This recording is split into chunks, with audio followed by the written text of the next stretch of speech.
एमे सबसे महत्वपूर्ण विषय ये बा कि हमनी जौना पार्टी से जीतल होगी उ सब के जाके जनता के जोड़ मुड़ फैले बाड़ी, जनता से जे कुछ भी कहले बाड़ी कि हमनी गांव के विकास करम, हमनी नगर पालिका के विकास करम, हमनी यहाँ के जनता के सेवा करम, ये वादा सब केहू करके आयल बाड़ी लोग। आजू सब केहू जब ये वादा कैली,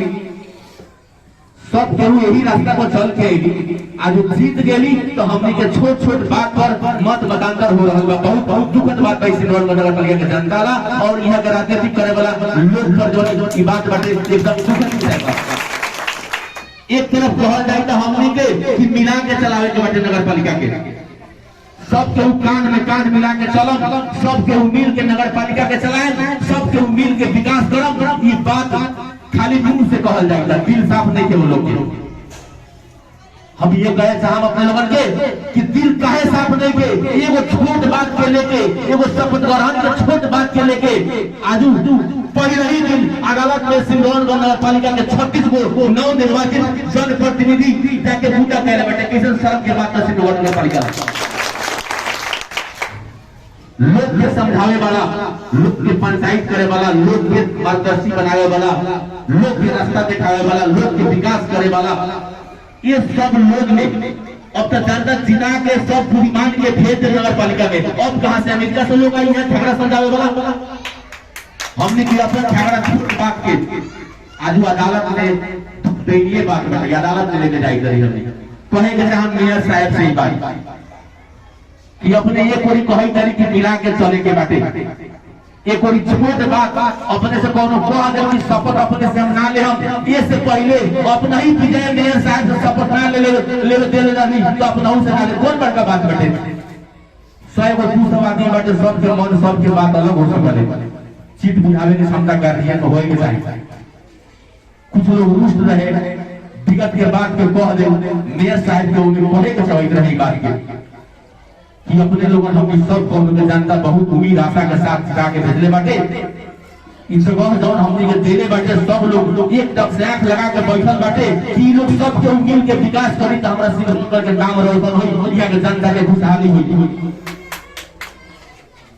तब में भाषा ने कथी कहला कि जिनका शपथ लेवे के बारे में बैठे के शपथ नहीं के लेवे के देवे से बाहर जाएंगे। ये बात से तकलीफ लागल, कुछ बात भरोसा भी दिलों में, फिर भी हमने उस शपथ ग्रहण कार्यक्रम में हमने माला अबीर लगाई, हमने प्रमाण पत्र ले ली, हमने ओमे के प्रसाद भी, ओमे के नाश्ता भी खैली, गामछा भी ओढ़ ली, ओमे सब में शरीक होके शपथ ग्रहण कार्यक्रम में जो पेपर मिलल शपथ पेपर ऊपर सिग्नेचर करके भी अपनी दे देली। ताका हमने के वातावरण के हिसाब से कुछ साथी लोग ताका मन छूट करके मेयर साहब के बात पर बैठल रह गए। कौन बड़का बात हो गई, आजू वो चीज के इश्यू बना के ओकरा के बहाना बना के आजू सिंदौड़ नगर पालिका के दिशा और दशा दोनों बदल रहा बा। हमने के जितना जाल हुई तटे इस सब वक्त के चुनाव में ओकरा के टारगेट करके वोट के चुनाव के सफल करेला, विफल करला जितना भी षड्यंत्र हो रहा बा हमने कहीं ना कहीं गलती कर रहा बाड़ी। ऐसे हम उनका के कहे के चाहब कि कौनो बड़का विषय नहीं के एकरा के टेबल टॉक से बैठ के हम सब लोग बैठ के समस्या का समाधान करल जाओ, ना तो एक निकास तो कानून देवे करे। आजू प्रत्येक गांव में लोग कह रहा बा, ए वार्ड से भी लोग कह रहा बा कि पद खत्म हो जाए, बुझाई तो सऊदी टिकट हमने माध्यम से इंडिया से बनवा के ले आयल बाड़ी। इंडिया के जो माध्यम के सऊदी टिकट मिलल है ओकर कोनो डाटा रिकॉर्ड ना रहला, हमने के बुझाई तई लोग कि इंडिया के माध्यम के सऊदी टिकट है हमने के प्रमाण पत्र। वो लोग जगह करे के चाहिए करी कि नव निर्वाचित बड़ा अध्यक्ष बाड़ी हमने एक एक जनता अपना मन से अपना चाहना से कोनो बिना दबाव के एक एक जनता हमने के चुन के भेजले बाटे, चाहे हमने यहाँ के बड़ा अध्यक्ष बड़ा सदस्य मेयर चाहे कोनो भी पोस्ट के पदाधिकारी हो हमने के जनता भेजले बाटे। जनता वही बैलेट में मेयर के वोट मिलल बा, वही बैलेट में उप मेयर के वोट मिलल बा, वही बैलेट में बड़ा अध्यक्ष के वोट मिलल बा, तो वही बैलेट में एगो दलित सदस्य के भी वोट वही बैलेट में मिलल बा। ई बात पूछे के पड़ल सबके ओके। ई कौनो के जागीर ना हम आगाह करे के चाह हम लोग के आजू वो लोग भाई तब पोस्ट खत्म हो जाई, सिफारिश करे के ना मिली, हमरा प्रमाण पत्र मिल गेल, जनता चूत लाजमी सिफारिश अभी कर सकते रहिए, चिंता रोके के पावर बता के रोक लेवे के जवन वादा करके हम जनता से आयल रही उस सिफारिश अभी से करब, इसी कारण से टाइम रही 5 बजे के भीतर करे के बा। लेकिन अगर इमरजेंसी सिफारिश के ऊपर आ गेल तो अब घरे भी सिफारिश कर सकते रही। ई बरगलावल जा रहा बा, लोग के भय देखावल जा रहा बा, सब केहू अपने आप में मजबूत बा, सदस्य जीतल बा वो भी अपने आप में मजबूत बा, उनका भी उहे प्रमाण पत्र बाटे। काठमांडू के बालन शाह मेयर अभी देश के कोना कोना ना विदेश में भी चिनल जा रहा बा, ओकरो प्रमाण पत्र से हमनी के सदस्य के प्रमाण पत्र मिलल बाटे, उहे बालन शाह के प्रमाण पत्र मिलल बाटे। ई सब हमने के राजनीतिक भीतर के बात बाटे, अपने लोगन के तक आगाह करे के चल लिया कि कहीं ना कहीं इन लोग गलत खेल खेल रहा बाटे। लोग अपने लोग के जानकारी करावे के चाहिए करी। दुर्भाग्य बा हमने के सिडौनगंज नगर पालिका में कि आजू शपथ ग्रहण पेपर पर मुद्दा से सही करवावे के अवस्था आ गई बाटे। कहीं ना कहीं गलत संकेत और गलत संदेश बा। दूसरा बात अपना वार्ड के हम सभी लोग से करेंगे सही करें, जितना भी लोग हमारा के वोट देने वालों सब लोग से हम कहे के सही करी कि वाड़ा अध्यक्ष की हैसियत से जवन सोच अपने लोगन राख के हमरा के इस जगह पर एक कुर्सी पर बैठे ले बाड़ी वो वादा हम पूरा करब। एकदम अपने के साथे रहो। 5 साल विगत के दिन में अपने लोगों चुनाव में दुखसर वाड़ा अध्यक्ष के चुनले रही, उनका से भी अपने लोगों की सेवा भेल हुई, सहयोग भेल हुई, वो भी 5 साल रहा। हम भी अपने लोगों के साथे नवनिर्वाचित बड़ा अध्यक्ष के रूप में अपने लोगों हमारा के चुनले बाड़ी, अपने लोगों के साथे रह के काम करब। जितना हमन के बड़ा अध्यक्ष की हैसियत बा, जितना क्षमता बा, ओकरा परिधि भीतर में रह के हम एकदम काम करब अपने लोगन ला, कहीं कहीं कोताही ना होई। हम आजू ई बड़ा कार्यालय के मंच से अपने लोगन को घोष करे के चाहिए कि मेयर साहेब कृषि मीटर के बिल भी निकले बाटे, कृषि मीटर की बढ़िया बात बाटे, धन्यवाद बाटे। पहले से भी हमने सुनने रही विजय शंकर मेयर साहेब के पाला में भी उचित लिखित कर दिलन कि कृषि मीटर के फ्री कर देवे के बाद, लेकिन बोर्ड असंतुलित रहे,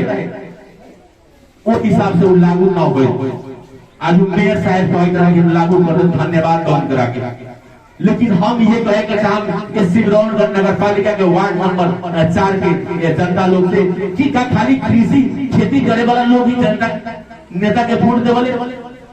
कुछ गरीब लोग भी हमनी के समाज में, हमनी के समुदाय में बा, हमने के सुकुम्बासी भेला से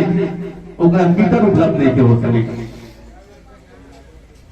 कुछ लोग के कागज पत्र के समस्या से भाग बांटने से भाई मीटर ले लेन बाटे, दूसरा भाई के मीटर ना मिली, कुछ लोग पैसा बाकी रख ले भाई, एगो भाई दूसरा भाई के ना मिली, ऐसे भी लोग कुछ वंचित बा। हम वोट प्रतिनिधि अबे करम चाहे जवन वोट बनी हमने के सिस्टम के भीतर पड़े करी। हम ये बात अपने लोगों से कह दे कि हम वोट प्रतिनिधि में अगर रहबे करम तो सबसे पहले इन दोनों मीटर में पैसा फ्री हो जाएगा प्रॉब्लम के सबसे हमारा आवाज रही अपने लोगों में। कृषि मीटर के साथ साथ घरायसी मीटर के व्यवसाय की सुख खोए के फर्क अपने लोगों लगे आवाज हम उठाए हो और सब कोशिश कर लागू करवा लेंगे। दूसरा बात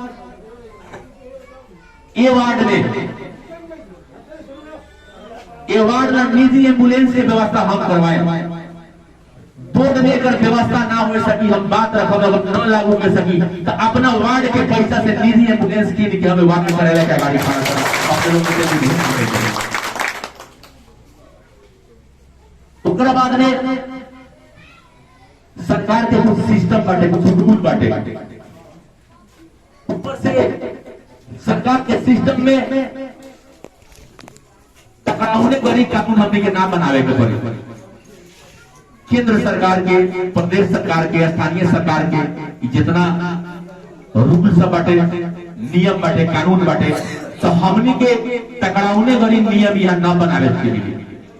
लेकिन बहुत सारा नियम हमने बना सके। ऐसे अगर कानून में व्यवस्था हुई कि यहाँ के जन्मदाता, मृत्युदाता, ब्याहदाता, ये सब जितना भी दाता का शुल्क बाटे निःशुल्क करे के कोशिश करत हमें।